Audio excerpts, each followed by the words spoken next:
Now, have you ever bought a phone thinking, this is it? This is the one that's gonna last me for a while, and then 9 months in, you're side-eyeing it like, was this actually a good idea? Well, that's been my exact experience with the Pixel 9 Pro XL. On paper, it's kind of a dream. Top tier camera, slick design, smart AI features, basically a representation of Google flexing its software. And yeah, some of that still holds up really well. But after using it almost every day for 9 months, the cracks start to show. The battery has definitely taken a hit. There are still some bugs that make no sense, and a few design choices that felt cool at first, but just don't anymore. And this isn't a spec sheet review. This is the long-term, lived-in truth, the good, the bad, and the stuff that nobody mentions in the launch week videos. So if you're thinking about picking one up, wondering how well this thing actually holds up long term, or if you're wondering whether or not the Pixel 9 Pro XL is still worth your money, or just riding on early hype, I've got the full breakdown. The real world battery, day-to-day performance, photo samples, and the annoying stuff that nobody talks about. But before we dive deep into what's aged well and what hasn't, let's just quickly ground this thing with the whole essentials, just so we're all on the same page about what this phone is actually for. Now, the Pixel 9 Pro XL comes with a 6.8-inch OLED display. It's LTPO, meaning that it can dynamically shift its refresh rate all the way from 1 Hz to 120 Hz, depending on what you're doing, which is pretty great for battery efficiency and buttery smooth scrolling, but we'll talk about how that actually plays out in real use for a second. Under the hood, it's running Google's own Tensor G4 chip. Now, if you're expecting beast level performance like what you get from a Snapdragon 8 Gen 3 or Apple's A17, that's not really what the Tensor line is all about. It's more focused on AI and smart features than brute force. So again, not just a benchmark number thing, but how it feels to use over time. RAM wise, it's got 12 gigs, which is really solid for multitasking. And you're looking at either 128 gigs, 256, or 512 gigs of UFS 4.0 storage, super fast read and write speeds, which help with everything from app launching to saving photos quickly. And on the back, you're getting that classic triple camera setup, a 50 megapixel main sensor, a 40 megapixel ultra wide, and a 48 megapixel 5x periscope zoom. Front facing is a 10 megapixel selfie cam tucked in the top center punch hole. And power wise, it's packed with a 5000 milliamp hour battery with 37 watt wired charging and 23 watt wireless, at least on paper. Not blazing fast by today's standards, but just enough for what this phone should be doing. So yeah, on a spec sheet, it checks out a lot of boxes, but we know specs only tell half the story. The real question is, how does all this tech actually live over time? So let's start with the design. Now, right out of the box, the Pixel 9 Pro XL felt very premium. The matte textured glass on the back, super clean, and honestly, one of the most fingerprint resistant finishes that Google has ever put on a phone. I went caseless for the first couple of months just to enjoy it. It doesn't scream luxury like a titanium iPhone, but it also has that soft, understated feel that Pixel fans really enjoy. It feels like it's designed for someone who don't want to flex their phone. Now, 9 months later, it's definitely seen some action. I've got a couple of micro scratches around the edges of the camera visor, and that thing's still a dust magnet. I clean it out with a microfiber cloth every few days, and no matter what, stuff still ends up in there. It hasn't cracked or chipped, which is great, but it does collect a visible layer of grime that kind of kills the vibe sometimes. And as for durability, I haven't dropped it hard, but it has taken a few short falls off a desk and out of my hoodie pocket on hardwood floors. No damage, thankfully. And the Gorilla Glass Victus 2 seems to be doing this job very well. Now let's talk about size, because this phone is big, not like foldable tablet big, but you can feel it in your pocket, especially with a case. It's 8.9 millimeters thick and a little top heavy, which isn't super noticeable in the beginning, but after months of use, one-handed tasks like swiping down the notification shade or reaching from the back button start to feel like a stretch. That being said, it's not really uncomfortable. The edges are slightly curved so it rests in your hand well, and the weight distribution is better than last year's Pro. Still, if you're someone with smaller hands or you wear slimmer pants, this phone is going to be felt. Now, as far as the buttons and haptics, they're rock solid, no mushiness, and the vibration motor still feels tight and clicky, not the buzzy nonsense that you sometimes get on mid-range phones. So overall, I say that it's held up pretty well. Still feels like a flagship, but between the camera bar dust issue, the fingerprint smudges, especially around the glossy frame, and just how big it is in daily life, yeah, it's not perfect, but alright. Let's get right into battery life, because this is where the Pixel 9 Pro XL's long-term reality really starts to show. Now, when I first got this phone, battery life was solid. I was pulling in 6 to 7 hours of on-screen time, no problem. Casual use, some social media, camera time, YouTube, light gaming. And I end most of my days with around 20% left, and it felt very dependable. But 9 months in,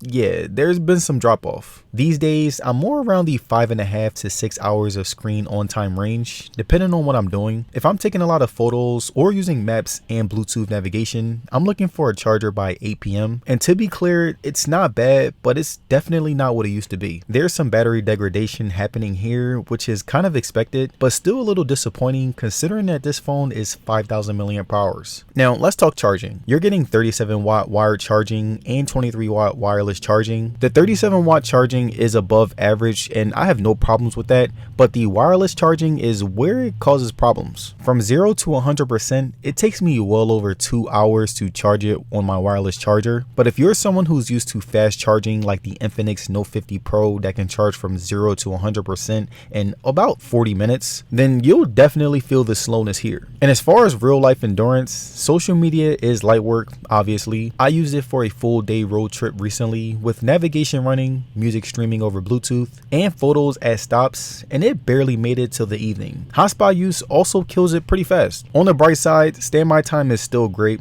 Overnight drain is maybe 3 to 4% tops, and if I'm not using the phone heavily, it can stretch through a day and a half pretty easily. So yeah, battery life started strong, but it's definitely showing wear. Not unusable, but not a marathon runner either. If you're a power user, you'll want to keep a charger nearby. Now, performance. This is where things get a little complicated, because if you're just looking at benchmark scores, the Pixel 9 Pro XL with the Tensor G4 doesn't really compete with the Snapdragons or Apple's A series chips, but benchmarks aren't the full story, and in day-to-day use, it's actually pretty good most of the time. Let's start with the basics. App launch speeds. For everyday stuff, YouTube, Instagram, Gmail, Spotify, it's quick. Everything opens up with a second or two, and there's not really any delay that makes you think this thing is really slowing down. Even after 9 months, it still feels snappy most of the time. Multitasking has held up really well too. With 12 gigs of RAM, the phone doesn't aggressively kill background apps like older Pixels used to. I can jump between apps, open Chrome tabs, scroll Twitter, and respond to messages without reloads. It feels like it's doing what it should, quietly and efficiently. Gaming though, that's where you start to see the limits with the Tensor G4. Don't get me wrong, casual games like Clash Royale or Subway Surfers run totally fine, but push it with something like Genshin Impact or Call of Duty Mobile on high settings and things get a little toasty. After about 20 to 30 minutes of gameplay, the phone starts to warm up noticeably, especially near the top by the camera visor. And when that happens, performance kind of dips slightly. It's not unplayable, but frame drops do show up, and thermals are clearly something that Google still hasn't nailed completely. And then there are the quirks. Because it's Tensor, you're not just dealing with raw power, you're dealing with Google's software stack sitting on top of it. Most days it's buttery, but every now and then you get pretty weird hiccups, like the keyboard lagging for a second, or animation stuttering when you're jumping between heavy apps. It's not frequent enough to be a deal breaker, but it is there. I also have a problem where whenever I go to my Notion app,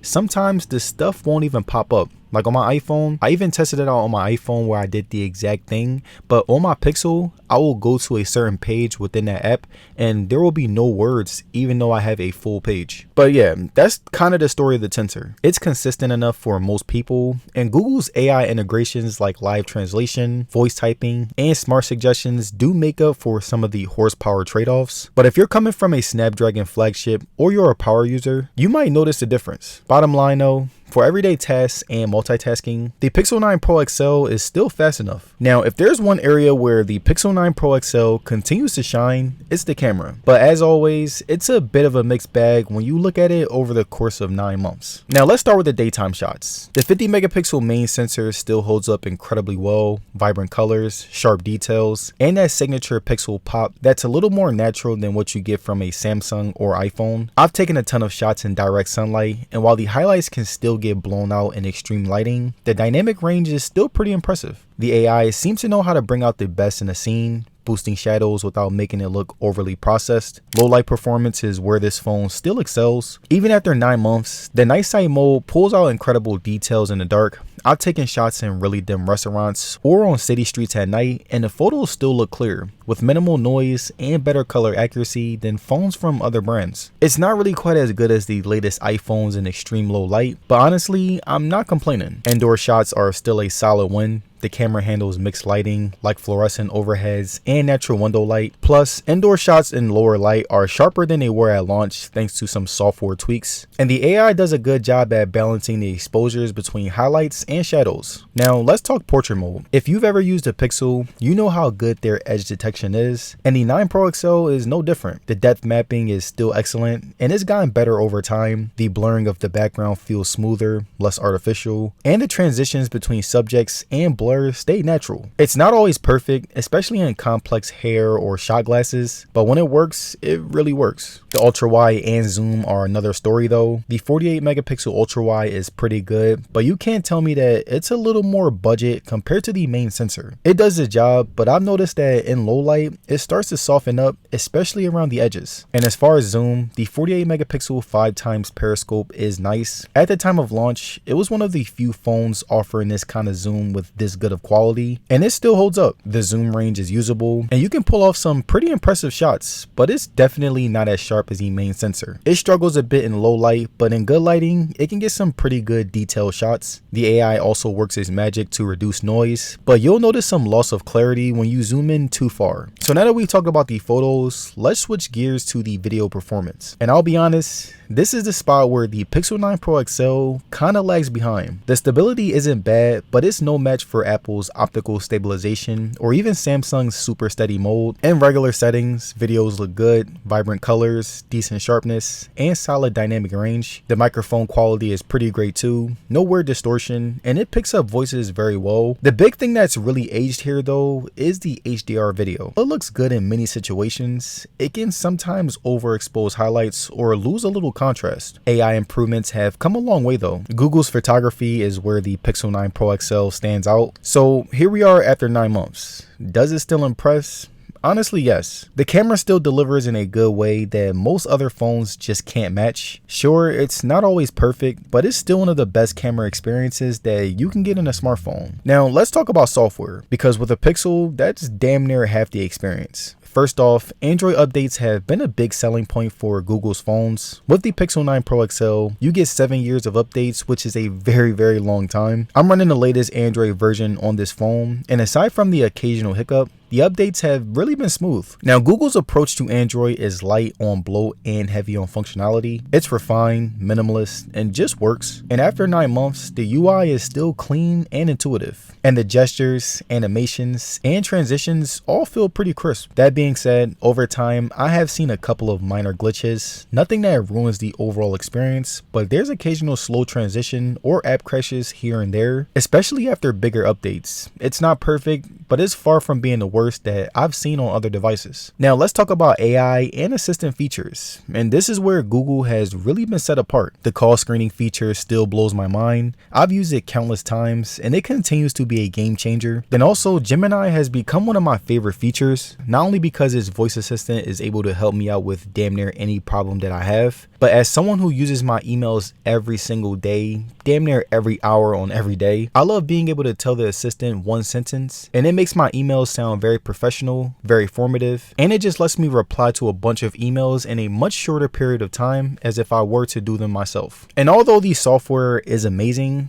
of course, there's no software experience that's flawless, and honestly, 9 months later, it's been a mixed bag. The phone started off very smooth, but after 9 months of updates, it's still pretty fluid for the most part. However, there are some instances where it can feel a little slower. Overall, it's still more polished than a lot of phones in its price range. So if you're someone who loves Google's ecosystem and values an experience that's smooth, simple, and remains stable with each update, you'll still be happy with the Pixel 9 Pro XL. But if you're expecting perfection, there are still some rough edges that crop up from time to time. But alright, so let's talk about the extra stuff. Starting with 5G stability. When this phone first launched, I was a little skeptical. I've always had a love and hate relationship with 5G. I feel like it didn't meet expectations, and on my Pixel, the 5G is okay, it's definitely been more solid than I've thought. I've had no real issues in cities where the connection is stable. Speeds have been pretty fast, especially in urban areas with strong signals, but with that being said, it does drop down to 4G in some areas when I'm out of range of 5G, and the speeds on that aren't always reliable. But overall, for the most part, 5G on the 9 Pro has been pretty steady. Now the Wi-Fi and Bluetooth consistency has been rock solid. I've had zero issues with Wi-Fi dropping out. I've connected it to everything from my Pixel Buds to various Bluetooth speakers, and I never experienced any weird connection issues, stuttering, or random disconnections. And so far, the Pixel has had reliable wireless connectivity. Moving on to haptics, let me just say that the vibration motor on the 9 Pro still feels very premium. And I would say that this year, Google really nailed this one. Whether you're getting a notification or using the phone for haptic feedback in games, over time, it feels just as strong and well calibrated as it did on day one. It's not the best that I've ever felt. That crown goes to the iPhone, but it's still pretty close. Now let's talk about speakers. They're good. I mean, they're not blowing me away in terms of sound quality, but for a phone, they get the job done. The stereo speakers are loud enough to watch videos or play music around the house. Again, compared to the iPhone and the Galaxy, they're definitely lacking, but to the average Joe like myself, they're still solid for casual listening. And hey, Google has tuned them well enough so that they don't distort at higher volumes, which is a big plus. Now when it comes to the fingerprint sensor, it's still fast and still reliable. It hasn't shown any signs of slowing down or becoming less responsive, and I'm still unlocking my phone without any issues. Face unlock has been decent, but here's the thing, it's not as secure as I'd like it to be. It works fine in good lighting, but it's definitely less reliable in low light compared to the fingerprint sensor. I've had the phone fail to unlock multiple times when I'm in the dark, and it often takes a second longer than I expect. But when it comes to bright conditions, it's pretty smooth. So after 9 months with the Pixel 9 Pro XL, what's the verdict? Should you still buy it? Well, let's break it down. Who is this phone great for? Well, if you're someone who prioritizes photography, this phone is still a winner. The camera has aged incredibly well, especially when it comes to low light and AI-based features like the Magic Eraser. And if you're an Android purist who values stock Android and wants the cleanest, smoothest software experience with all of Google's goodies, then this phone might be right up your alley. The updates are reliable, and the Pixel ecosystem just feels cohesive and optimized. But there are definitely groups that I recommend skipping the 9 Pro XL for. If you're a gamer, this phone might not be your best bet. Sure, it can handle casual gaming, but if you're into heavy-duty titles with high performance demands, there are other phones out there with better performance, better cooling, and better gaming features. And if you're a power user, someone who likes to juggle a ton of apps, runs complex multitasking, and pushes their phones to the limit, you might find the 9 Pro XL's performance starting to feel sluggish after 9 months. And while it's still pretty snappy for most things, it's just not quite as fast and as capable under heavy loads as some other flagships. So in the end, the Pixel 9 Pro XL is still a solid choice, especially for those who prioritize Google's software and camera. And something else that I admire is that compared to the Galaxy S25 Ultra or the iPhone 16 Pro Max,